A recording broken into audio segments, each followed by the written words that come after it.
Hello and welcome to Filler Farm. I am Alim Akhtar, sociology teacher at Filler Farm. तो आज हम लोग की ऐप पे फर्स्ट क्लास है, तो हम लोग सीरियल वाइज स्टार्ट करेंगे क्लासेस को। पहले हम लोग जो फर्स्ट टॉपिक है सोशोलॉजिकल थिंकर्स का इमाइडल थीम, उससे स्टार्ट करेंगे। जस्ट 1 मिनट वेट करते हैं, सारे लोग ज्वाइन कर लें, उसके बाद स्टार्ट करते हैं। तब तक आप लोग क्लियर कर दीजिए वॉइस एंड पीपीटी क्लियर है या नहीं।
वॉइस एंड पीपीटी क्लियर है या नहीं बताइए।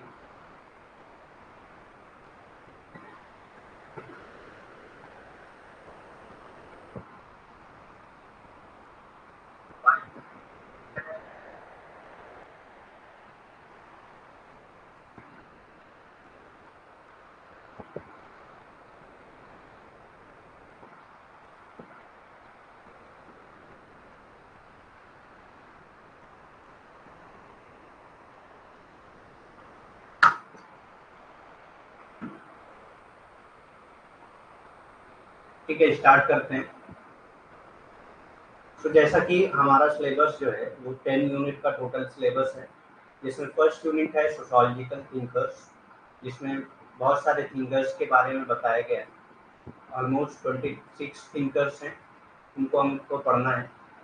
तो सारे 26 थिंकर्स के जो थ्योरीज हैं, जो कॉन्सेप्ट हैं, जो बुक्स हैं, वो सब चीज़ें हमको पढ़ना है। मोस्ट इम्पॉर्टेंट जो थिंकर्स हैं वो ये 26 थिंकर्स हैं। और मैं ये बता दूं कि जो सिलेबस है पूरा 10 यूनिट का, उसमें सबसे ज़्यादा वेटेज जो यूनिट है वो यूनिट फर्स्ट, क्योंकि यूनिट फर्स्ट से ऑलमोस्ट 40 to 45% क्वेश्चन आते हैं, चाहे वो कोडिंग में आते हो, चाहे मतलब किसी भी क्वेश्चन में चाहे घुमा के भी क्वेश्चन पूछता है, तो वो थिंकर से रिलेटेड ही कुछ क्वेश्चन ऐसे होते हैं जिसमें हमारा जो पेपर होता है वो 40 to 45% पेपर कवर हो जाए। ठीक, तो इसीलिए फर्स्ट यूनिट को हमको बहुत ही अच्छे से पढ़ना है। बाकी यूनिट को भी अच्छे से पढ़ना है, क्योंकि 55% सिलेबस बाकी यूनिट भी कवर करते हैं। तो फर्स्ट यूनिट हमको क्लियर करना है। ठीक, तो फर्स्ट यूनिट में हमको थोड़ा सा ज़्यादा वेटेज देना है, क्योंकि ये 45% क्वेश्चन जो है वो फर्स्ट यूनिट से ही आते हैं। और जो कॉन्सेप्ट हैं वो भी इन्हीं थिंकर्स के लिए हुए कॉन्सेप्ट होते हैं। तो बाकी जो यूनिट में जो कॉन्सेप्ट हैं, थ्योरीज हैं, वो इन्हीं थिंकर्स के हैं। ज़्यादा से ज़्यादा 1-2 थिंकर्स, या मतलब जो भी हर कॉन्सेप्ट में 1-2 थिंकर्स हमको एक्स्ट्रा हो सकता है पढ़ना पड़े, लेकिन ज़्यादातर इन्हीं थिंकर्स, जो मेन थिंकर हैं 26 थिंकर, इन्हीं थिंकर्स से ही क्वेश्चन पूछे जाते हैं। तो इसीलिए ये थिंकर्स ज़्यादा इंपॉर्टेंट होते हैं और इसी को हमको बहुत ही अच्छे से पढ़ना है। तो अगर आपको बीच में कुछ नहीं समझ में आ रहा है तो आप जो है पूछ सकते हैं, कोई भी क्वेश्चन पूछ सकते हैं बीच में, लेकिन रिलेटेड टू द क्लास होना चाहिए। अगर एक्स्ट्रा आपका कोई क्वेश्चन है, लास्ट के 5 मिनट आपको दिए जाएंगे, एक्स्ट्रा क्वेश्चन कुछ भी है related to course, related to paper, related to NET exam, किसी भी चीज़ से रिलेटेड हो, तो वो आप जो है लास्ट के 5 मिनट पूछ सकते हैं। Hello everyone, good evening all. तो स्टार्ट करते हैं हम लोग। तो सिलेबस आप लोगों ने देख लिया होगा, अगर नहीं देखा है जिन्होंने, वो मोस्ट प्रीफर करके जाके वो सिलेबस देख लें एक बार, क्योंकि जब तक आप सिलेबस नहीं देखते हैं आपका डायरेक्शन नहीं पता होता है कि आप किस डायरेक्शन में आपको जाना है। ठीक। तो सिलेबस आप देखेंगे तो सिलेबस से सबसे पहले तो ये क्लियर होता है कौन से थिंकर किस पर्सपेक्टिव से रिलेटेड है, क्योंकि जो आपका सिलेबस बना है उसमें फर्स्ट यूनिट पूरा जो है बहुत ही सिस्टमेटिक वे में बनाई गई है। जैसे फंक्शनलिस्ट जो थिंकर्स हैं उनको अलग रखा गया है, कॉन्फ्लिक्ट से रिलेटेड जो थिंकर्स हैं उनको अलग रखा गया है। ठीक। तो इस तरह से आप अगर सिलेबस देखते हैं तो पहली चीज़ तो आपकी यही क्लियर हो जाएगी कि जो थिंकर्स हैं वो किससे किससे रिलेटेड हैं। ठीक। और कौन से थिंकर एक दूसरे से रिलेटेड हैं ये भी सिलेबस से कवर हो जाएगा। जैसे आप अगर फंक्शनलिस्ट में देखते हैं तो आप जो है इमानुएल कीन को देखेंगे, मैक्स वेबर को देखेंगे, और आप देखेंगे आर के मर्टन या मतलब मैलिनोस्की, रेडक्लिफ ब्राउन, इन सबको देखेंगे तो आप एक रिलेट कर पाते हैं इन चीज़ों को कि ये लोग किस पर्सपेक्टिव से बिलोंग करते थे। तो सिलेबस मस्ट है, आप लोग देख लीजिए सिलेबस एक बार। अगर नहीं है तो आप मतलब टेलीग्राम पे पूछ सकते हैं, मैं सिलेबस पीडीएफ भेज दूंगा। तो सिलेबस मस्ट है देखने का। बाकी मैं सीरियल वाइज थिंकर्स कराऊंगा, पहले डरकीन का, फिर बाकी जो थिंकर्स हैं वो सारे 26 थिंकर्स हम लोग करेंगे। और दूसरी चीज़ ये है कि हर संडे आपको एक क्विज दी जाएगी, ऑलमोस्ट 10 to 20 क्वेश्चन दिए जाएंगे आपको, जो उसको सॉल्व करना होगा मंडे को आपको उसका उस क्विज का रिजल्ट बताया जाएगा। ठीक। और जो क्विज होंगी वो रिलेटेड होंगी कि हमारी एक हफ्ते में क्या क्लासेस हुई हैं और क्या मतलब आप लोगों ने उसमें सीखा है। ठीक। क्योंकि जब हम क्विज करेंगे तभी हम कितना सीख पा रहे हैं और हमारा कितना इम्प्रूवमेंट होना चाहिए, ये चीज़ें हम ध्यान में रख पाएंगे। ठीक। तो ये सब चीज़ें आपको ध्यान रखना है। और दूसरे ये है कि कोशिश ये करिए, वैसे हो सकता है कि एक दो क्लास आपकी छूट जाए किसी वजह से, आप जो है लाइव क्लासेस ना ज्वाइन कर पाएँ, लेकिन मैं जो है आपको सजेस्ट करूँगा कि लाइव क्लासेस ही ज्वाइन करें। हो सकता है किसी को कुछ काम हो सकता है, मुझे भी काम रहता है, तो मेरा तो काम रहेगा तो मैं तो क्लास नहीं लूँगा, लेकिन आप लोग का काम रहेगा तो क्लासेस तो चलेंगी, क्योंकि एक के लिए सारी क्लासेस तो नहीं रोक सकते। ठीक। तो लेकिन उस टाइम आप रिकॉर्डेड क्लासेस देख लीजिए, कोई इशू नहीं है, दूसरे दिन आप उससे रिलेटेड क्वेश्चन पूछ सकते हैं।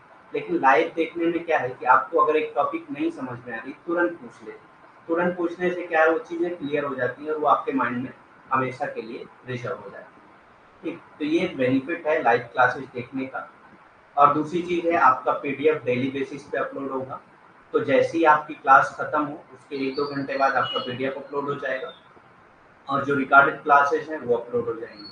तो आप पीडीएफ जरूर पढ़ें, बगैर पीडीएफ पढ़े कुछ नहीं होने वाला है। पीडीएफ में ऐसी चीज़ें हैं जो आप मतलब पढ़ेंगे तो सारी चीज़ें क्लियर होती हैं, और अगर कोई कंफ्यूजन होता है तो आप दूसरे दिन पूछ सकते हैं। आप इसको मतलब इस पे जो है वो बना के मत रखिए कि बाद में पढ़ेंगे फिर पूछेंगे, क्योंकि वो बाद में धीरे-धीरे लोड होता जाता है और एक टाइम जब पेपर आने वाला रहता है तो आपके पास कोई भी कंटेंट नहीं होता है। ठीक। तो सीरियल वाइज चलेंगे और सारी चीज़ें सिस्टमेटिक वे में चलेंगे। और जो पीडीएफ होती है वो ऐसी कंपाइल की जाती है कि क्वेश्चंस ज़्यादातर उसी से रिलेटेड आते हैं, या जो पीडीएफ होती है वो इसी बेस पे ही कंपाइल की जाती है कि अभी तक कितने क्वेश्चन पूछे गए हैं और कहाँ से पूछे गए हैं। क्योंकि जैसे अगर मैं एक एग्जांपल दूँ डरकीन का, तो डरकीन के बहुत सारी बुक्स हैं, बहुत सारे कॉन्सेप्ट हैं। ठीक। सारे बुक्स और सारे कॉन्सेप्ट को तो हम 6 महीने में नहीं पढ़ पाएँगे, क्योंकि सिर्फ़ एक थिंकर्स को तो नहीं पढ़ना है हमको। अगर एक थिंकर को पढ़ना होता तो हो सकता है पॉसिबल होता, लेकिन फिर भी 6 महीने में 20-25 बुक पढ़ना किसी भी थिंकर की पॉसिबल नहीं होता है। ठीक। अगर सिर्फ़ उनको पढ़ना हो तो हो सकता है पॉसिबल हो जाए, लेकिन मतलब मुझे नहीं लगता कि ऐसा पॉसिबल है। तो इतने ज़्यादा थिंकर्स, इतने ज़्यादा कॉन्सेप्ट उनको करने हैं, तो क्या पढ़ना है उनसे रिलेटेड। अगर डरकीन की बात करूँ तो डरकीन से रिलेटेड क्या पढ़ना है उनको, तो एग्ज़ाम में जो आता है, जो एग्ज़ाम दिए होंगे उनको पता होगा कि किस टाइप के क्वेश्चन पूछे जाते हैं, या जो टीचर है वो जब पढ़ाता है तो उसका या तो प्रीवियस ईयर क्वेश्चन देखा देखा होगा, ये वो खुद पेपर देता है टीचर, जो भी होगा उसने पेपर दिए तो आता नहीं है यहाँ पे, पेपर दिया होगा। ठीक। तो उसको पता होता है कि किस तरह से क्वेश्चन पूछे जाते हैं, कहाँ से पूछे जाते हैं, तो उसी बेस पे पीडीएफ कंपाइल होती है, उसी बेस पे क्लासेस की जाती हैं। ठीक। तो मेरा सजेशन यही होगा कि आप लोग क्लासेस जो है डेली करें और डेली पीडीएफ पढ़ें, और एक्स्ट्रा जो पढ़ना होगा वो आपको बता दिया जाएगा, और एक्स्ट्रा कंटेंट भी इस बार अपलोड हुआ होगा आपका पीडीएफ में, एक्स्ट्रा जो पढ़ना होगा वो भी अपलोड होगा। एमसीक्यूज मैंने बता दिया है कि हर संडे एमसीक्यूज होंगे, वो आपको खुद करना होगा, दूसरे दिन उसका रिजल्ट बताया जाएगा। ठीक, और कोई कंफ्यूजन होगा तो आप लास्ट के 5 मिनट पूछ सकते हैं। बस एक बार और क्लियर कर दीजिए वॉइस पीपीटी क्लियर है या नहीं, उसके बाद हम लोग स्टार्ट करते हैं।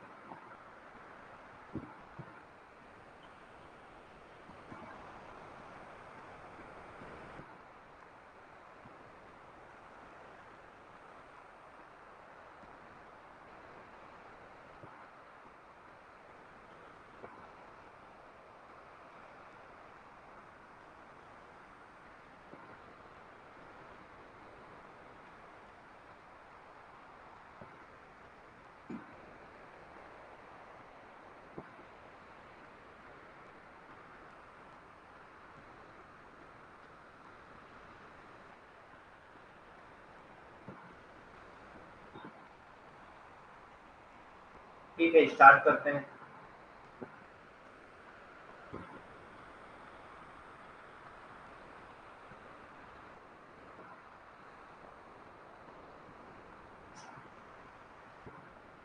आपके फ्रेंड या रिलेटिव में जो लोग अभी कोर्स नहीं लिए हैं वो लेना चाहते हैं, तो उनको आप ये कोड रिफर कर सकते हैं, उनको 10% का डिस्काउंट मिल जाएगा।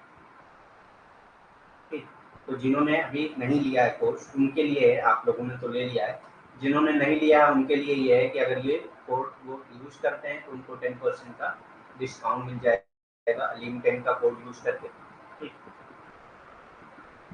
और बाकी अगर कोर्स मतलब कोर्स लेने में कोई दिक्कत आती है तो आप लोग तो लिए हुए हैं, पहले से एक्सपीरियंस है, अगर फिर भी कोई दिक्कत आती है तो आप टेलीग्राम पे या कॉल करके पूछ सकते हैं।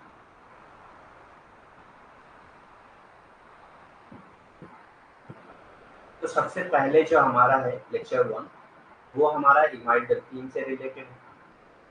ठीक, तो हम इमाइल डल्फिन के बारे में पढ़ चुके होंगे, पीजी में भी आप लोगों ने पढ़ा होगा, लेकिन अभी तक क्या पढ़ा उससे मतलब नहीं है, हम लोग फिर से अपना शुरू करने जा रहे हैं और उसी हिसाब से हम लोग पढ़ेंगे, बेसिक लेवल से पढ़ेंगे और मतलब बेसिक चीज़ें पढ़ के फिर हम लोग हार्ड लेवल पे जाएंगे।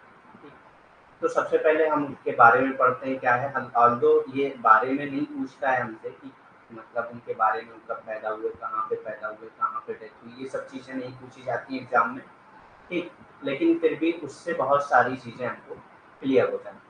David Emile Durkheim was a French sociologist. ठीक, तो अगर कोई क्वेश्चन अगर आपसे आता है कि इनमें से कौन से थिंकर्स ऐसे थे जो फ्रेंच से रिलेटेड थे, तो आपको ये अगर पता है अबाउट के बारे में, डर्कीम के बारे में अगर आप लोगों ने पढ़ा है तो आप जो है, अगर आपको याद है तो आप बता सकते हैं आसानी से, इसीलिए उनके बारे में पढ़ना थोड़ा सा जरूरी हो जाता है। ठीक, Emile Durkheim was a French sociologist. Durkheim formally established the academic discipline of sociology and is commonly cited as one of the principal architects of modern social science. ठीक, तो ये जो है फाउंडिंग फादर भी माने जाते हैं। ठीक, क्योंकि इन्होंने इस्टेब्लिश एकेडमिक डिसिप्लिन बनाया था सोशोलॉजी। ठीक, तो who establish the academic discipline of sociology, तो वो आंसर आपका हो जाएगा डर्की। ऑल्दो जो फाउंडर हैं वो अगस्ट कोम्ट हैं। ठीक, फाउंडर जो है वो अगस्ट कोम्ट हैं। ठीक, इन्होंने ही बनाया था और सबसे पहले इन्होंने जो नाम दिया था सोशोलॉजी का वो सोशल फिजिक्स दिया था। तो ये सब चीज़ें आपको पता होनी चाहिए। ये अगस्त कोम हमारे सिलेबस में नहीं है, लेकिन सोशल फिजिक्स से रिलेटेड क्वेश्चन आ जाते हैं। ठीक, तो सबसे पहले इन्होंने सोशल फिजिक्स का नाम दिया था और इन्होंने सबसे पहले एकेडमिक डिसिप्लिन ऑफ सोशोलॉजी बनाया। Cited as one of the principal architects of modern social science, along with both Karl Marx and Max Weber. तो Karl Marx and Max Weber ने भी सोशल साइंसेस में बहुत ही इम्पोर्टेंट रोल अदा किया है। ये पैदा हुए थे 15 अप्रैल 1858 में, ठीक, फ्रांस में। डेथ हुई थी इनकी 15 नवंबर 1917। ठीक, तो ये सब चीज़ें आपसे पूछी नहीं जाती हैं, लेकिन मैंने ये बताया कि आपको अगर माइंड में है थिंकर्स से रिलेटेड वो कहाँ पैदा हुए, क्या हुआ, तो बहुत सारे क्वेश्चन जो है इससे भी सॉल्व हो जाते हैं। ठीक, अगर सॉल्व नहीं होते हैं तो कम से कम इतना तो हो जाता है कि आप एलिमिनेट कर सकते हैं। जैसे कि कोई क्वेश्चन पूछे कि which of the following German thinker. ठीक, तो अगर उसमें इमाइल डर्कीम ऑप्शन में, तो आप पहले उसको एलिमिनेट कर दीजिए कि ये जर्मन नहीं है बल्कि फ्रेंच। ठीक, डेविड इमाल डर्कीम फ्रांस के महान समाजशास्त्री थे। कार्ल मार्क्स तथा मैक्स वेबर के साथ वे भी आधुनिक समाज विज्ञान के मुख्य शिल्पी एवं समाजशास्त्र के जनक कहे जाते हैं। तो ये समाजशास्त्र के जनक कहे जाते हैं। और मैक्स वेबर और कार्ल मार्क्स के साथ ये भी मतलब इन्होंने भी समाज साइंस और सामाजिक विज्ञान में बहुत ही आधुनिक भूमिका निभाई। ठीक, नेक्स्ट देखते हैं। नेक्स्ट है हमारा मेथडोलॉजी क्या है इनकी, इमाल डर्कीम की मेथडोलॉजी। मेथडोलॉजी कहते हैं कि उनका पर्सपेक्टिव क्या था, किस हिसाब से उन्होंने सारी रिसर्च की थी, उनका मतलब जो मेन पर्सपेक्टिव था, उनका मेन थॉट क्या था, उस बेसिस पे मेथडोलॉजी कही जाती है। तो इनका जो मेन पर्सपेक्टिव था वो पॉजिटिविज्म था। ये साइंटिफिक लॉ पे ज़्यादा बिलीव करते थे। साइंटिफिक लॉ क्या होता है? साइंटिफिक लॉ जो है वो यूनिवर्सल होता है।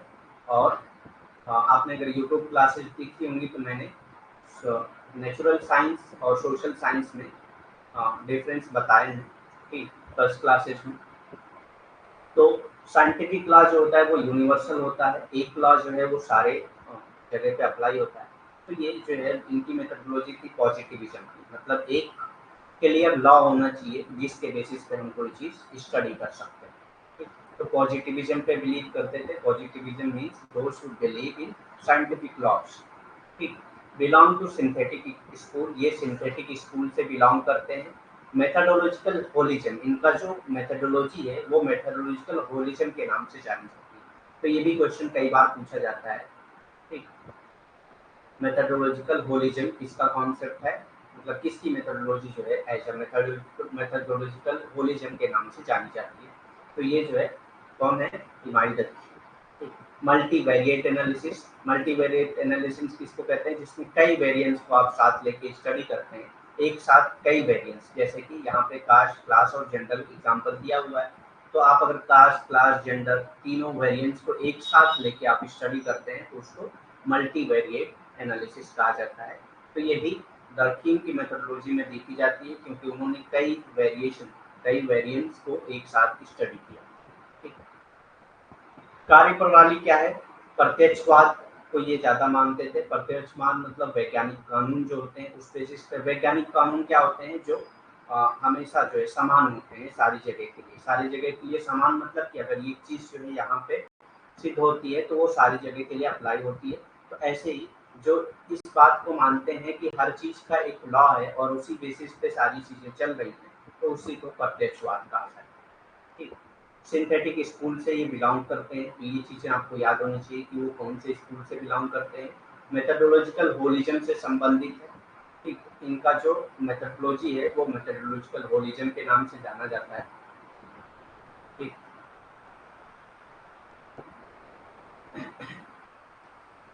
बहुभिन्न रूपी विश्लेषण। बहुभिन्न रूपी मतलब कि जो बहुभिन्न रूपी विश्लेषण क्या होता है? अध्ययन करने के लिए एकाधिक विचरण लिया जाता है।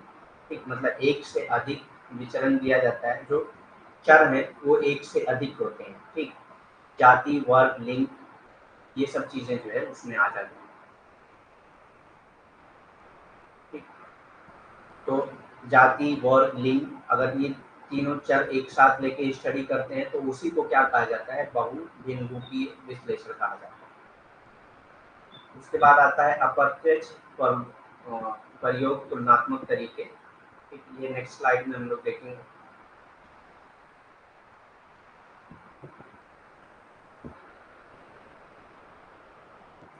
तो इनडायरेक्ट एक्सपेरिमेंट की बात करते हैं वो, अप्रत्यक्ष प्रयोग। इनडायरेक्ट एक्सपेरिमेंट किसको कहते हैं? Comparative method. कंपैरेटिव मेथड को इन्होंने, जब आप किसी चीज को कंपेयर करते हैं एक चीज को दूसरे चीज के से, तो उसको क्या कहा जाता है? कंपैरेटिव मेथड कहा जाता है। कंपैरेटिव मेथड को इन्होंने दूसरा नाम, एक दूसरे नाम से जानते हैं, इनडायरेक्ट एक्सपेरिमेंट। तो ये भी कई बार क्वेश्चन पूछा जाता है कि who uses the word indirect experiment in place of comparative method. ठीक, या किसने कंपैरेटिव मेथड को इनडायरेक्ट एक्सपेरिमेंट कहा है? तो ये सब चीजें रिलेटेड हैं किससे? इमाल डर्कीम से।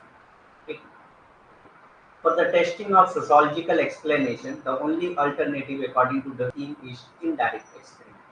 तो ये कहते हैं कि सोशोलॉजिकल एक्सप्लेनेशन को टेस्ट करने के लिए जो बेस्ट तरीका है वो क्या है वर्किंग के अकॉर्डिंग इनडायरेक्ट एक्सपेरिमेंट यानी कि comparative method the comparative method. ठीक, समाजशास्त्रीय स्पष्टीकरण के परीक्षण के लिए दुर्कीम के अनुसार एकमात्र विकल्प अप्रत्यक्ष प्रयोग है।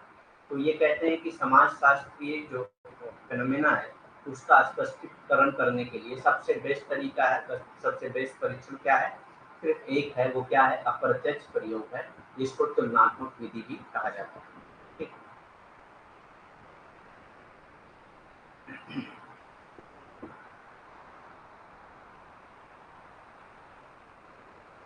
उसके बाद आता है कॉन्कमिटेंट वेरिएशन, सहवर्ती भिन्नता। कॉन्कमिटेंट वेरिएशन क्या होता है? Concomitant variation means that when the causes changes we can also observe a change in the effect. Cause and effect में चेंज हो रहा है, तो ये कॉन्कमिटेंट वेरिएशन किसको कहते हैं? जब कॉज में चेंज हो रहा है तो इफेक्ट में भी चेंज हो रहा है। ठीक, तो इसको कॉन्कमिटेंट वेरिएशन कहा जाता है। ये भी स्टडी किया है इमाइडर, तो ये भी उनके मेथडोलॉजी से ही रिलेटेड है। ठीक, कॉन्कमिटेंट वेरिएशन, तो जब कॉजेस चेंज होता है तो उसके इफेक्ट में भी चेंज आता है, ये चीज आपको याद रखना है, कॉन्कमिटेंट वेरिएशन। उसके बाद आता है मतलब इसका हिंदी जो वर्जन है वो है सहवर्ती भिन्नता। सहवर्ती भिन्नता का अर्थ है कि जब कारण बदलता है तो हम प्रभाव में परिवर्तन भी देख सकते हैं। ठीक, जब भी कोई कारण में परिवर्तन आता है तो प्रभाव में भी परिवर्तन आता है, इसी को सहवर्ती भिन्नता कहा जाता है। ठीक, जब किसी कारण में परिवर्तन होगा तो प्रभाव में भी परिवर्तन होगा, इसी को सहवर्ती भिन्नता कहा जाता है। ठीक, अगर कारण में परिवर्तन होगा तो प्रभाव में भी परिवर्तन होगा, इसी को सहवर्ती भिन्नता कहा जाता है।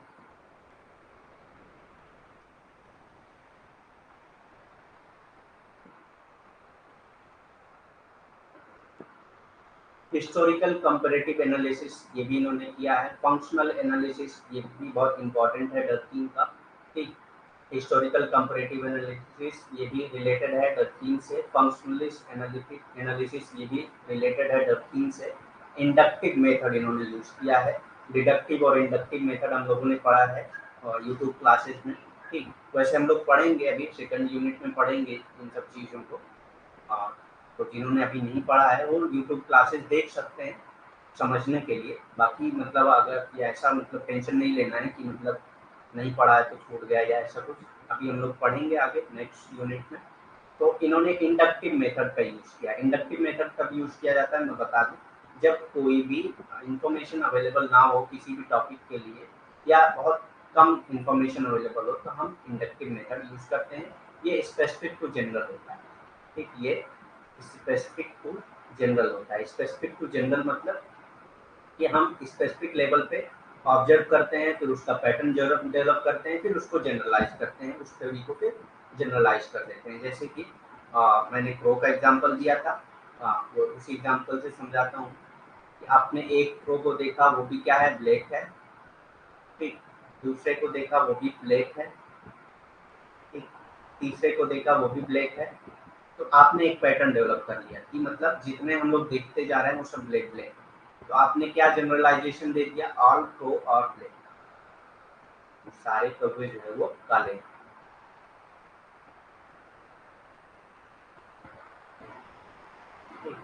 तो आप जो है ये पैटर्न डेवलप करके एक जनरलाइजेशन कर देते हैं। तो यही है इंडक्टिव मेथड। अब यहाँ पे आपके पास इंफॉर्मेशन अवेलेबल नहीं थी, आपको पता नहीं था कि तो क्या सारे कौवे ब्लैक होते हैं या नहीं, ये आपको कहीं पे न थ्योरी दी हुई थी न कुछ दिया हुआ था, लेकिन आपने सोचा कि चलो इस पे स्टडी करते हैं, लेकिन आपको कोई मटेरियल नहीं मिला, न ही कोई बुक मिली, न थ्योरी मिली जिसमें ये बात बताई। फिर आपने एक को देखा, दूसरे को देखा, तीसरे को देखा, फिर एक पैटर्न डेवलप कर लिया कि हाँ जितने भी हम देखते जा रहे हैं सब ब्लैक है, इसका मतलब कि सारे जितने हैं वो ब्लैक। ठीक, तो ये इंडक्टिव मेथड का यूज किया है इमाइल डर्कीम ने। ठीक, इसको प्रेरक तरीके हिंदी में कहा जाता है। ऐतिहासिक तुलनात्मक विश्लेषण किया है इमाइल डर्कीम ने। कार्यात्मक विश्लेषण किया है इमाइल डर्कीम ने। प्रेरक तरीके यूज किए हैं उन्होंने अपनी स्टडी। उन्होंने कहा है कि सोसाइटी इज अ सुई जेनरस रियलिटी।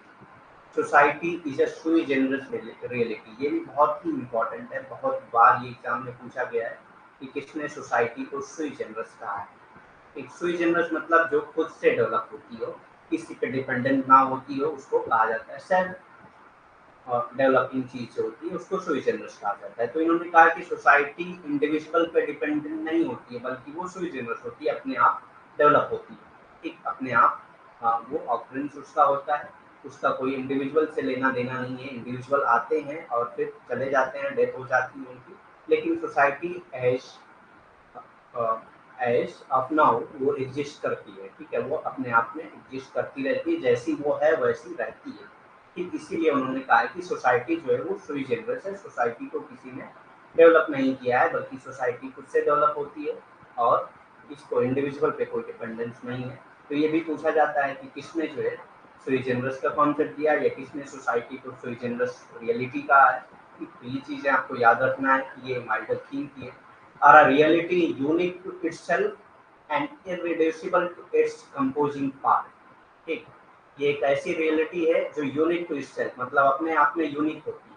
यूनिक मतलब जिसके जैसा कोई ना हो, ठीक, और irreducible to its composing part, और उसको रिड्यूस नहीं कर सकते, मतलब उसको पार्ट में बांटा नहीं जा सकता, इसीलिए इनको कहा जाता है मेथडोलॉजिकल होलिज्म। मतलब कि उसके पार्ट को आप जो है बांट नहीं सकते, बल्कि पूरा होल आपको स्टडी करना पड़ेगा, ठीक, पूरा एज अ होल स्टडी करना पड़ेगा, एज अ पार्ट आप स्टडी नहीं कर सकते। इसीलिए उनके जो मेथडोलॉजी है उसको मेथडोलॉजिकल होलिज्म कहा जाता है। तो अब कॉन्सेप्ट समझ में आ गया मेथडोलॉजिकल होलिज्म क्या होता है, ठीक। समाज एक सामान्य वास्तविकता है या एक वास्तविकता है जो अपने आप में अद्वितीय है, मतलब कि एक ऐसी वास्तविकता है जो अपने आप ही डेवलप होती है, अपने आप ही मतलब अस्तित्व में आती है। इसको अपने जो मेंबर हैं, अपने जो सदस्य हैं, उससे कोई लेना देना नहीं होता है। सदस्य आते हैं और जाते हैं, लेकिन जो समाज है वो अपना अस्तित्व बनाए रखता है।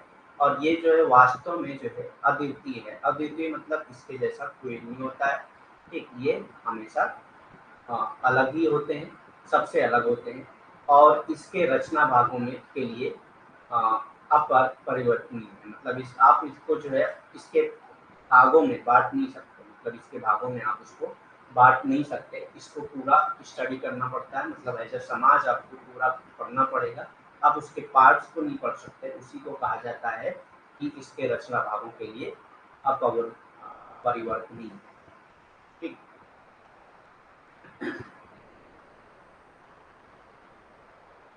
नेक्स्ट आता है, it is created when individual conscience interact and fuse together to create a synthetic reality that is completely new and greater than the sum of its parts। ये तब बनाया जाता है जब व्यक्तिगत विवेक एक सिंथेटिक वास्तविकता बनाने के लिए एक साथ बातचीत करते हैं और फ्यूज होते हैं, जो पूरी तरह से नया है और इसके भागों की के योग से अधिक है। मतलब ये कब बनता है, जब बहुत सारे इंडिविजुअल एक साथ जुड़ते हैं, उनकी कंसाइंसेस इंटरेक्ट करती हैं और सारी कंसाइंसेस एक साथ फ्यूज होती हैं। फ्यूज होती है मतलब एक साथ मिलना, फिर उससे एक नई रियलिटी बनती है, एक नई नॉलेज निकलती है, और वो फिर नॉलेज जो है वो कम्प्लीटली नई होती है। और ये जो है greater than sum of its part, मतलब उसके जो पार्ट्स हैं उससे बड़ी होती है। मतलब इसका मैं वही कह रहा हूँ कि ये द थीम जो है हमेशा होल को साथ में लेके चलते हैं, पार्ट्स को नहीं लेके चलते हैं, ये आपको याद रखना। तो ये कहते हैं कि जो नई नॉलेज डेवलप हुई वो उसके पार्ट्स से बड़ी होती है, ठीक।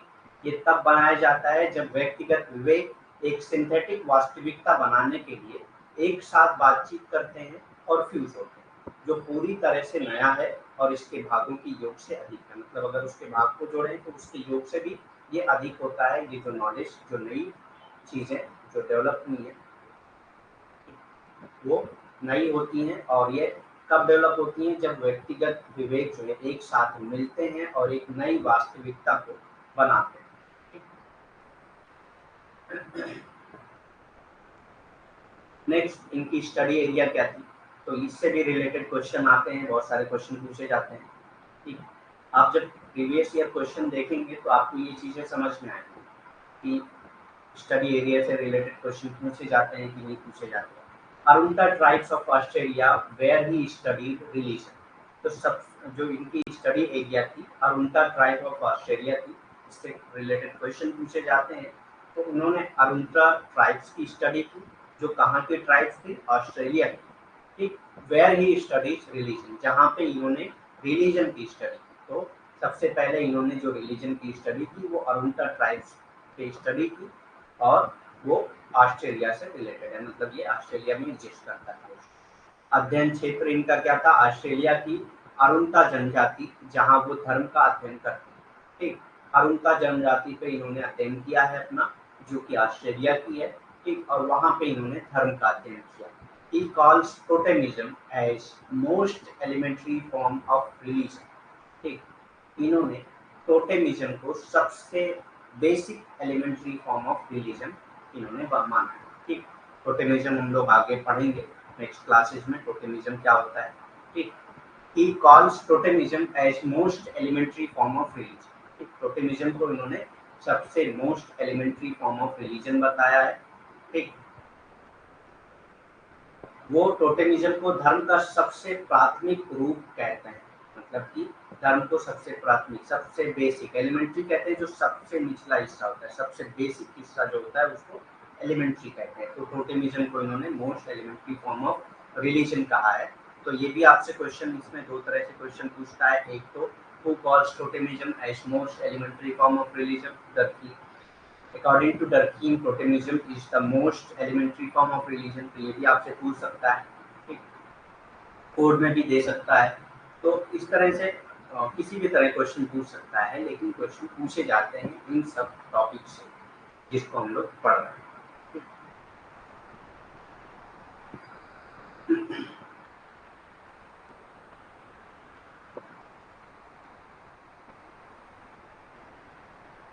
नेक्स्ट है धर्म। अब रिलीजन की उन्होंने स्टडी की, तो रिलीजन में उन्होंने क्या स्टडी किया ये हम लोग लिख लेते हैं, रिलीजन ऑफ धर्म, ठीक। दरकीन डिफाइन, अब ये डेफिनेशन भी आपको याद रखना है, कहीं कहीं पे डेफिनेशन भी पूछता है, ठीक, या डेफिनेशन दी होती है और ये पूछता है कि ये डेफिनेशन किससे रिलेटेड है या ये स्टेटमेंट किससे रिलेटेड है। तो ये चीज़ें आपको पता होनी चाहिए कि उनकी डेफिनेशन क्या थी। सारी चीज़ें में काम आएगा, चाहे आप नेट टीआरएफ का पेपर दे रहे हैं, सीयूईटी मतलब उसका पेपर दे रहे हैं, या मतलब आप अगर असिस्टेंट प्रोफेसर का भी पेपर दे रहे हैं, तो ये सब चीज़ें पूछी जाती हैं कि ये स्टेटमेंट किसका है, ये डेफिनेशन किसकी है। तो ये सब चीज़ें बेहतर है हम लोग अगर पढ़ें, ठीक। Durkheim defines religion as a collective thing, ठीक। इन्होंने क्या कहा, रिलीजन को कलेक्टिव थिंग कहा, ठीक। मतलब एक कलेक्टिव थिंग है, कलेक्टिव मतलब जो चीज़ें एक साथ जुड़ के बनाई जाती हैं उसको कलेक्टिव कहा जाता है। कलेक्ट करना मतलब इकट्ठा करना, तो कलेक्टिव थिंग मतलब कि सारे लोग मिल के रिलीजन बनाते हैं, किसी एक आदमी का रिलीजन नहीं होता है। A religion is a unified system of belief, unified system of belief, unified मतलब कि सारे लोग मिल के ये बनाते हैं, एक सिस्टम ऑफ बिलीफ होता है, किसी एक आदमी का बिलीफ नहीं बल्कि यूनिफाइड सिस्टम ऑफ बिलीफ है, मतलब बहुत सारे लोग मिलके किसी एक चीज को बिलीव करते हैं, वही रिलीजन है।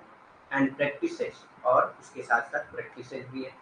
Related to sacred thing, related to sacred thing, ठीक। सेक्रेड थिंग मतलब ऐसी चीजें जो पवित्र होती है, सेक्रेड मतलब पवित्र, बहुत सारी चीजें होती हैं, किताबें पवित्र होती हैं, चीजें पवित्र होती हैं, ठीक। बहुत सारी चीजें पवित्र होती हैं, एनिमल्स कुछ पवित्र होते हैं, ठीक। तो वो सब चीजें जो है रिलीजन से रिलेटेड है। तो इनकी डेफिनेशन यही आती है, religion is a unified system of belief and practices related to sacred thing, ठीक। that is to say things set apart and forbidden। तो एक sacred thing क्या है, things set apart और forbidden, ठीक।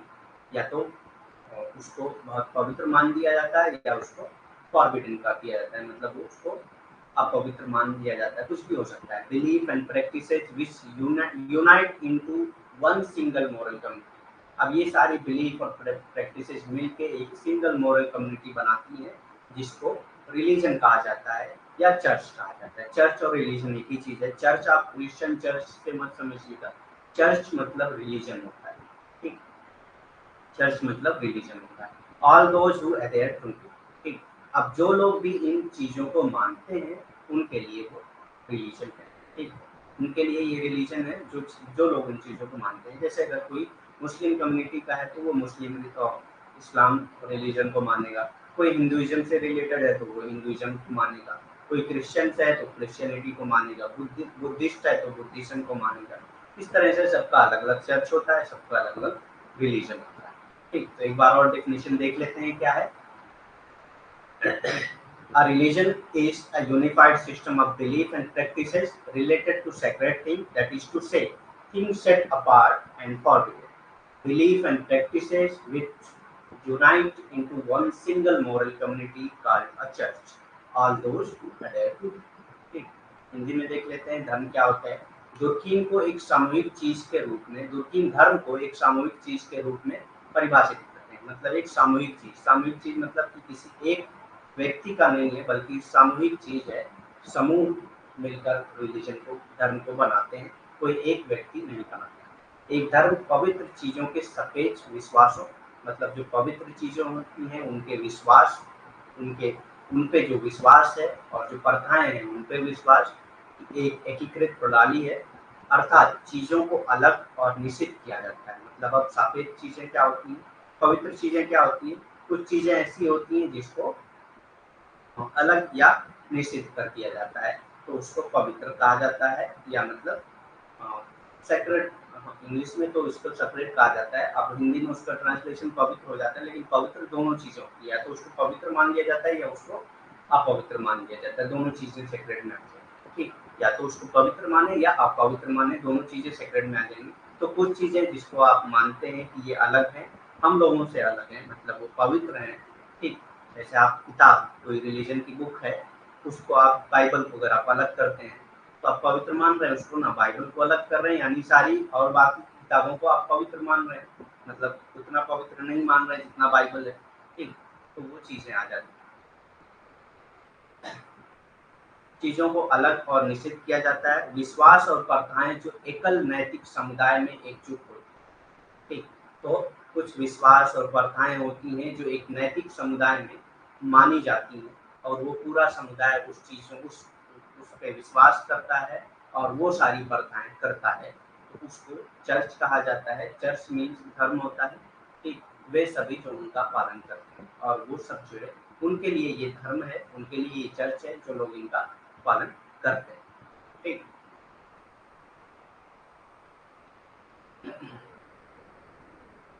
Next, sacred and profane dichotomy. तो इससे भी रिलेटेड क्वेश्चन आता है कि किसने सेक्रेट एंड प्रोफेन डायकोटोमी का कॉन्सेप्ट दिया है। ठीक, और सेक्रेट एंड प्रोफेन डायकोटोमी होती क्या है, ये भी हम लोग को पढ़ना है।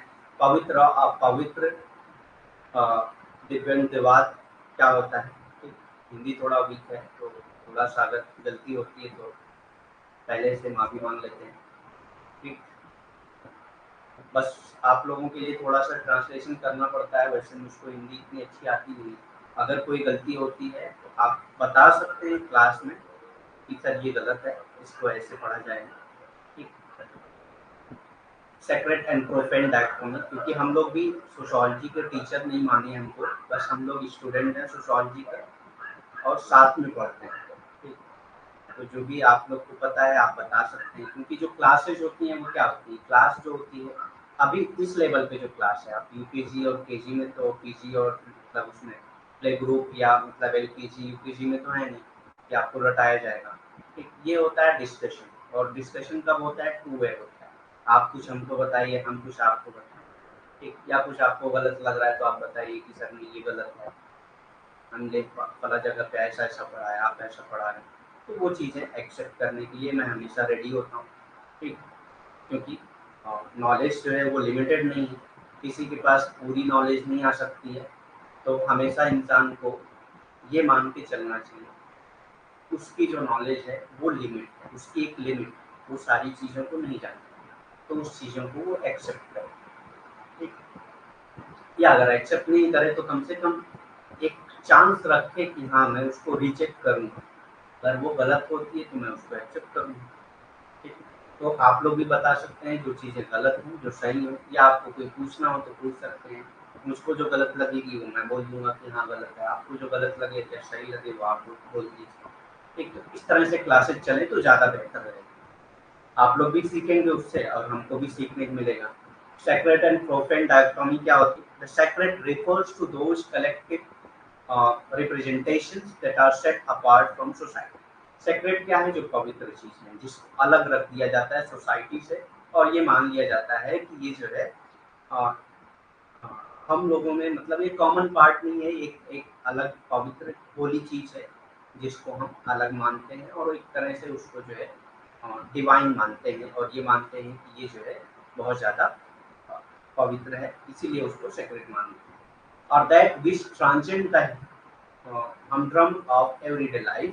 The profane, on the other hand, is everything else, all those mundane things of our routine everyday life. ठीक, सेक्रेट के अलावा जो चीजें हैं वो प्रोफेन कहलाएंगी। जैसे हम लोग डेली लाइफ में जो चीजें करते हैं वो सब चीजें क्या है? प्रोफेन कहलाएंगी। जैसे सेक्रेट क्या है? जो आप जो है पूजा पाठ करते हैं वो सेक्रेट है। ठीक, बाकी आप खाना खाते हैं, ठीक, पढ़ते हैं या और कुछ करते हैं, और पढ़ने में भी एक चीज़ सेक्रेट हो जाएगी। अगर आप रिलीजियस बुक पढ़ते हैं तो वो सेक्रेट हो जाएगी। अगर आप जो है जनरल बुक पढ़ते हैं, मॉडर्न एजुकेशन की बुक्स पढ़ते हैं, तो वो सब क्या है? वो प्रोफेन है। तो सेक्रेट क्या है? जो रिलेटेड है होली चीज़ों से, वो सेक्रेट कहलाती है, और जिसको हम अलग मानते हैं, सेट अपार्ट होती हैं ये चीज़ें। और प्रोफेन उसके अलावा जो सारी चीज़ें हैं, मंडेन थिंग होती हैं, वो सब चीज़ें क्या आ जाती हैं? प्रोफेन में।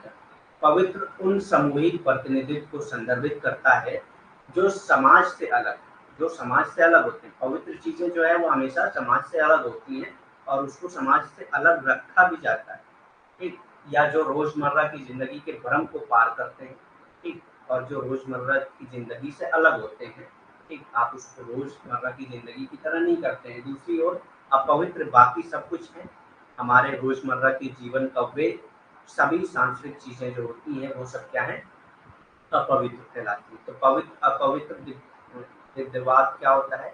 इसमें जो पवित्र है वो क्या है? जो चीजें रिलीजियस हैं, जिसको हम अलग रखते हैं और समाज से अलग मानते हैं, उसको पवित्र कहा जाता है। उसके अलावा जो सारी चीजें होती हैं उसको अपवित्र कहा जाता है।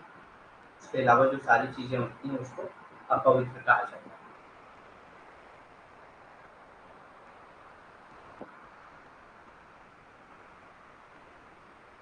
नेक्स्ट है ही कंसीडर सोसाइटी एज गॉड। ठीक है, यहाँ पे एज गॉड होगा।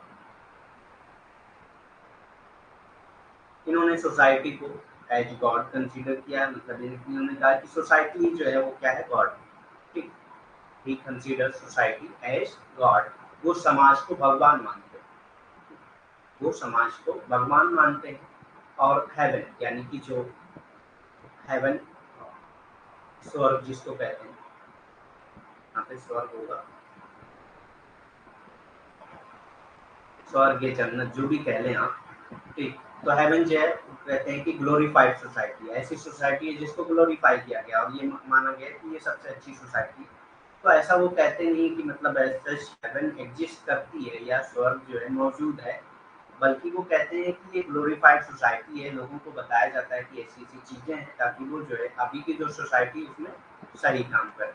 ठीक, मही महिमा मंडित समाज, महिमा मंडित समाज मतलब ऐसी चीजें जो जिसको बहुत बढ़ा चढ़ा के बताया गया हो, उसको कहा जाता है महिमा मंडित। तो ऐसे समाज को उन्होंने कहा कि स्वर्ग जो है वो क्या है? महिमा मंडित समाज। ठीक, रिलीजन एज मोरल कम्युनिटी, उन्होंने रिलीजन को क्या कहा है? कि मोरल कम्युनिटी। रिलीजन क्या है? Moral community. मोरल का कॉन्सेप्ट ये लोग ये ज्यादा यूज करते हैं। तो मोरल जो है वो एज की पॉइंट आप याद रख सकते हैं डरकीन के लिए। ठीक,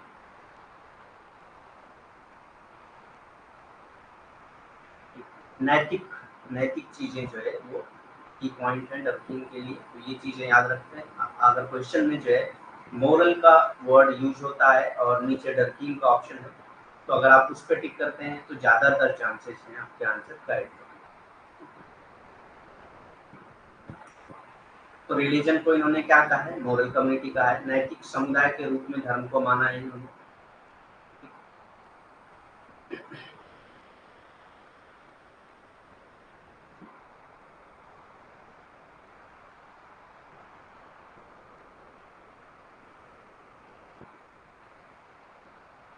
नेक्स्ट, सोशल फैक्ट, बहुत ही इंपॉर्टेंट कॉन्सेप्ट है हमारी दक्षिण का। Social fact, Durkheim defined social fact as things external to and coercive of the people. Social fact को इन्होंने डिफाइन किया है कि ये एक्सटर्नल होती हैं और क्वार्सिव होती हैं। एक्सटर्नल कहते हैं जो इंडिविजुअल से अलग हो, इंडिविजुअल से ऊपर हो, ठीक, उसके इंटरनल पार्ट नहीं होते हैं बल्कि वो एक्सटर्नल होता है, ठीक। और क्वार्सिव होता है, क्वार्सिव मतलब जो जिसको आप जबरदस्ती करना हो, ठीक, उसको क्वार्सिव कहा जाता है, ठीक। तो जो सोसाइटी में सोशल फैक्ट हैं वो एक्सटर्नल होते हैं और क्वार्सिव होते हैं, मतलब समाज में जो रूल्स एंड रेगुलेशन है उनको इन्होंने सोशल फैक्ट कहा है। और ये कहा है कि इंडिविजुअल से एक्सटर्नल होते हैं, मतलब जैसे अगर आपका कास्ट है तो कास्ट क्या है, आपसे एक्सटर्नल है ना, आपका इंटरनल पार्ट तो है नहीं। आप पैदा होते हैं तो आप लेके थोड़ी पैदा होते हैं कि हाँ आपको चेक किया जाता है कि हाँ आप किस कास्ट से बिलोंग करते हैं, बल्कि सोसाइटी आपको एक नाम दे देती है कि आप इस कास्ट से बिलोंग करते हैं। तो ये क्या एक्सटर्नल है। कोर्सिव है मतलब आपको उसके रूल्स एंड रेगुलेशन जबरदस्ती मानने हैं, ठीक। ये आपका अपना चॉइस नहीं होती, कोर्सिव होता है, ठीक। तो सोशल फैक्ट इन्होंने डिफाइन किया है as external to the and coercive of the actor. These are created from collective forces and do not emanate from the individual। ठीक, ये कलेक्टिव फोर्सेस से बनाए जाते हैं, कोई एक इंडिविजुअल इसको नहीं बनाता है, ठीक है। कलेक्टिव फोर्सेस, जैसा कि रिलीजन जो है वो कलेक्टिव फोर्सेस के जरिए होता था, ऐसे ही सोशल फैक्ट जो है वो कलेक्टिव फोर्सेस के जरिए बनाया जाता है और ये इंडिविजुअल के ऊपर नहीं होता है, ठीक।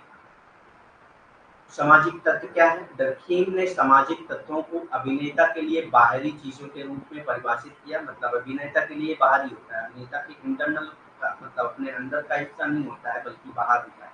समाज के जो रूल्स एंड रेगुलेशन है वो इंडिविजुअल से बाहरी होते हैं, वो खुद अपनी मर्जी से नहीं बनाता है, ठीक। और जबरदस्ती की, तब जबरदस्ती की मतलब आपको मानना ही मानना है, जो सोसाइटी के रूल्स एंड रेगुलेशन, कास्ट के या रिलीजन के जो रूल्स एंड रेगुलेशन होते हैं उनको आपको जबरदस्ती मानना होता है, करना ही करना है, ठीक। जैसे आप इंट्रा कास्ट मैरिज नहीं कर सकते, ठीक, एक्सटर्नल कास्ट के एक्सटर्नल आप मैरिज नहीं कर सकते, ये आपको जबरदस्ती मनवाया जाता है। मतलब कास्ट के बाहर मैरिज नहीं कर सकते, रिलीजन के बाहर मैरिज नहीं कर सकते, ये आपको जबरदस्ती मनवाया जाता है, क्वार्सिव होता है, इसी को क्वार्सिव कहा जाता है, ठीक। ये सामूहिक बलों से बनाए जाते हैं, तो ये सामूहिक बलों से बनाए जाते हैं, मतलब इसको समूह बनाता है, कोई एक व्यक्ति जो है इसको उत्पन्न नहीं करता है, ठीक? व्यक्ति के जरिए ये उत्पन्न नहीं होता, इसको सामूहिक तरीके से बनाया जाता है। Next, while they may not seem to be observable, social facts are things and are to be studied। ठीक, मतलब कि लगता है कि ऑब्जर्वेबल नहीं है लेकिन सोशल फैक्ट एक थिंग है जिसको आप स्टडी कर सकते हैं, ठीक। तो डर्कीम ने कहा है कि लगते हैं ऑब्जर्वेबल नहीं है लेकिन आप उसको ऑब्जर्व कर सकते हैं, एक थिंग है और इसको स्टडी किया जा सकता है इम्पेरिकली। इम्पेरिकली मतलब फील्ड स्टडी करके या मतलब जाके ऑब्जर्व करके आप उसको स्टडी कर सकते हैं, नॉट फिलोसफिकली। आप जो है इसको इंपेरिकली स्टडी कर सकते हैं, फिलोसफिकली नहीं, ठीक है। हालांकि वे अवलोकन योग्य प्रतीत नहीं होते हैं, ठीक। अवलोकन योग्य प्रतीत नहीं होते हैं मतलब ऐसा लगता है कि उसको आप और उसका अवलोकन नहीं कर सकते हैं लेकिन वो कर सकते हैं। सामाजिक तत्व चीजें हैं और अनुभवजन्य रूप से अध्ययन किया जाना है, ठीक। अनुभवजन्य रूप से आप उसका अध्ययन करेंगे, दार्शनिक रूप से नहीं करेंगे, ठीक। ये हिमाचल थीम का है। टाइप्स ऑफ सोशल फैक्ट क्या होते हैं, सामाजिक तथ्यों के प्रकार क्या होते हैं, ठीक। तो पहला जो टाइप्स ऑफ सोशल फैक्ट है, फर्स्ट ऑन वन एक्सट्रीम और स्ट्रक्चरल और मॉर्फोलॉजिकल सोशल फैक्ट। तो पहला क्या है, स्ट्रक्चरल और morphological social fact,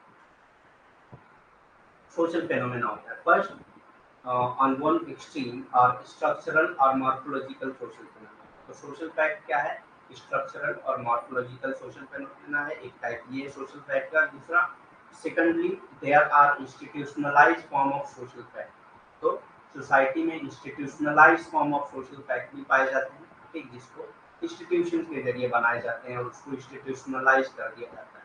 thirdly there are social facts which are not institutionalized। कुछ सोशल फैक्ट होते हैं जो इंस्टीट्यूशनलाइज नहीं होते हैं, जिसको सोशल करंट कहा जाता है। तो ये चीजें आपको याद रखना है कि ऐसे सोशल फैक्ट जो इंस्टीट्यूशनलाइज नहीं होते हैं, उसको सोशल करंट कहा जाता है, ठीक। सबसे पहले एक चरम पर संरचनात्मक या रूपनात्मक सामाजिक घटनाएं होती हैं। दूसरे सामाजिक तथ्यों के संस्थागत रूप होते हैं। कुछ सामाजिक तत्व होते हैं जिनको जो है संस्थागत रूप ले लेते हैं। ठीक।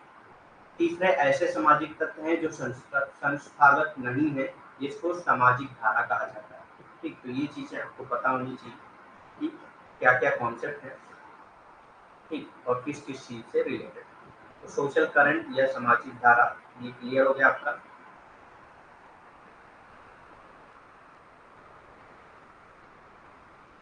Next, Durkheim made an important distinction in terms of normal and pathological social fact।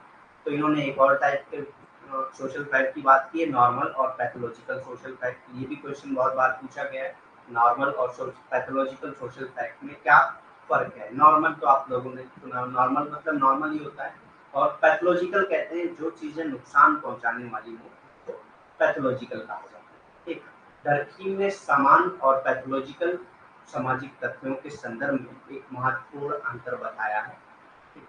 अब क्या क्या बताया है अंतर, वो हम लोग देख लेते हैं। A social fact is normal when it is generally encountered in a society of a certain type at a certain phase and its evolution। मतलब कि नॉर्मल सोशल फैक्ट क्या होते हैं, जो जनरली बनाए जाते हैं सोसाइटी के जरिए, कुछ टाइम्स के बाद उसको चेंज कर दिया जाता है और कुछ उसमें एवोल्यूशन भी होते रहते हैं। तो ऐसे सोशल फैक्ट को क्या कहा जाता है, नॉर्मल सोशल फैक्ट कहा जाता है। Every deviation from this standard is a pathological fact. अगर उस स्टैंडर्ड से कोई डेविएशन होता है तो उसको पैथोलॉजिकल फैक्ट कहा जाता है। पैथोलॉजिकल डेविएशन मतलब किसी चीज को नहीं मानना। अगर वो जो नॉर्मल सोशल फैक्ट है उसको नहीं मानते हैं, उससे डेविएशन होता है तो वो पैथोलॉजिकल फैक्ट हो जाता है।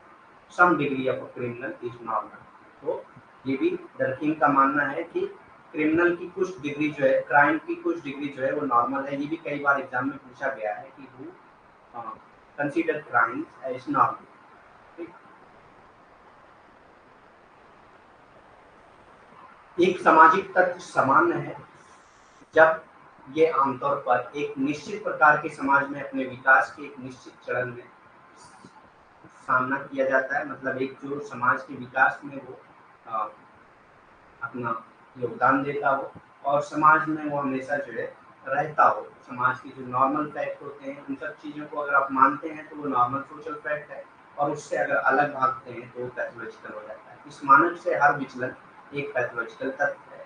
कुछ हद तक अपराध समान है। तो ये डर्कीम का मानना है कि कुछ हद तक अपराध जो है वो समान होते हैं। ऐसा नहीं कि सारे अपराध समान होते हैं, लेकिन कुछ हद तक अपराध जो है वो समान होते हैं। और ये कहते हैं कि अगर अपराध होंगे तो सोसाइटी जो है वो इवॉल्व करेगी, नहीं तो स्टैटिक रहेगी। तो ये भी मानते हैं कि सोसाइटी जो है वो डायनेमिक है।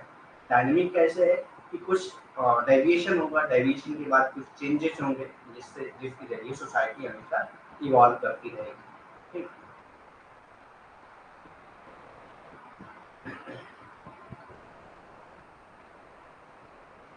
The main characteristics of social fact are. सामाजिक तत्वों की मुख्य विशेषताएं क्या क्या हैं। तो एक्सटर्नलिटी हमने पढ़ लिया। एक्सटर्नल मतलब क्या होता है, बाहरीता मतलब क्या होता है कि ये मतलब किसी इंडिविजुअल का अपना नहीं होता है, वो उसका खुद का बनाया नहीं होता है, और वो मतलब ये जो फैक्ट हैं वो उस पर डिपेंडेंट नहीं होते हैं, बल्कि ये एक्सटर्नल होते हैं और उसको मानना ही होता है। उसको ये जबरदस्ती मनाया जाता है सोशल फैक्ट को इंडिविजुअल के जरिए। तो ये कांस्टेंट होता है। कांस्टेंट वही कोर्सिव है, यानी कि जबरदस्ती मनाना। बाधा होती है, आपको उसको मानना ही है। चाहे जो आप अगर सोसाइटी में हैं तो उस सोसाइटी के जो सोशल फैक्ट हैं उन सब चीज़ों को आपको मानना ही मानना है। ठीक, इंडिपेंडेंस मतलब कि इंडिविजुअल से इंडिपेंडेंस नहीं होते हैं। ऐसा नहीं है कि वो इंडिविजुअल पे डिपेंडेंट होते हैं, बल्कि इंडिपेंडेंस टू इंडिविजुअल होते हैं। ठीक, स्वतंत्रता। ठीक, जनरलिटी व्यापकता है। ठीक, जनरलिटी मतलब ये जनरल होते हैं, सारे लोगों के लिए समान होते हैं। ठीक, व्यापकता होती है। ठीक, तो और दूसरी चीज जो सोशल फैक्ट के बारे में है कि आपकी थिंकिंग और एक्टिंग और या बिहेवियर, इन सब एबिलिटी को कब कंट्रोल करना है। ठीक, आप कैसा सोचते हैं, क्या करेंगे, क्या सोचेंगे। ठीक, ये सब चीजें रिलेटेड होती हैं सोशल फैक्ट से। आप मतलब जैसे एक आदमी की अगर एक कास्ट है, सपोज कर लिए एक हम ब्राह्मण है, तो उसकी सोच क्यों होती है कि जो शूद्र है उससे नीचे है? क्योंकि उसके सोसाइटी में ऐसे सोशल फैक्ट बनाए गए हैं जो उसकी थिंकिंग एबिलिटी को चेंज करते हैं। ठीक, उसकी थिंकिंग एबिलिटी को चेंज करते हैं और उसी लेवल पे वो ये मानता है कि जो शूद्र है वो उससे नीचे, ठीक, उसके बराबरी में नहीं हो सकती। ठीक, तो ये चीज़ें सब सोशल फैक्ट के जरिए होती हैं। सोशल फैक्ट आपकी thinking ability, acting ability, blaming ability या बिहेवियर, आपको सारी चीज़ों पे इफेक्ट डालता है। तो यहाँ तक हम लोग आज क्लासेस खत्म करते हैं। बाकी जो टॉपिक्स बचे हुए हैं डरपिंग से रिलेटेड, वो कल हम लोग कवर करेंगे। ठीक, अगर कोई क्वेश्चन आपके माइंड में है जो हम लोगों ने भी पढ़ा है, एग्जाम से रिलेटेड, कोर्स से रिलेटेड, ठीक, क्लासेस से रिलेटेड या पीडीएफ नोट्स से रिलेटेड, बुक्स से रिलेटेड, जो भी क्वेश्चन आपको करना है आप कर सकते हैं। 5 मिनट आपको दिया जाएगा।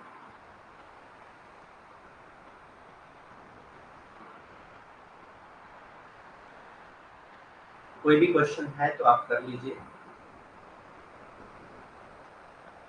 नहीं है तो हम लोग लीव करें क्लास को।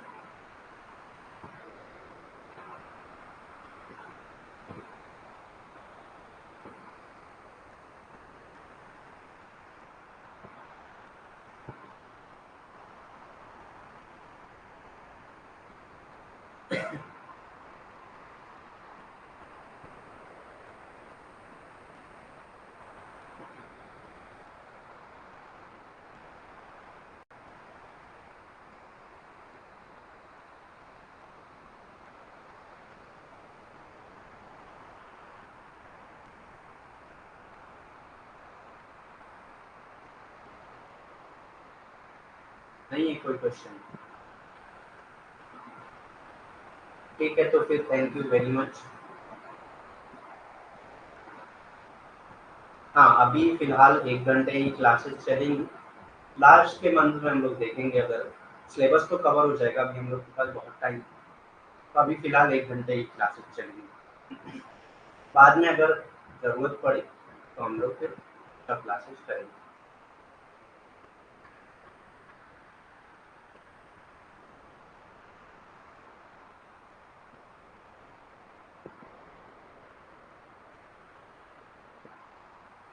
ठीक है, thank you very much. Good night.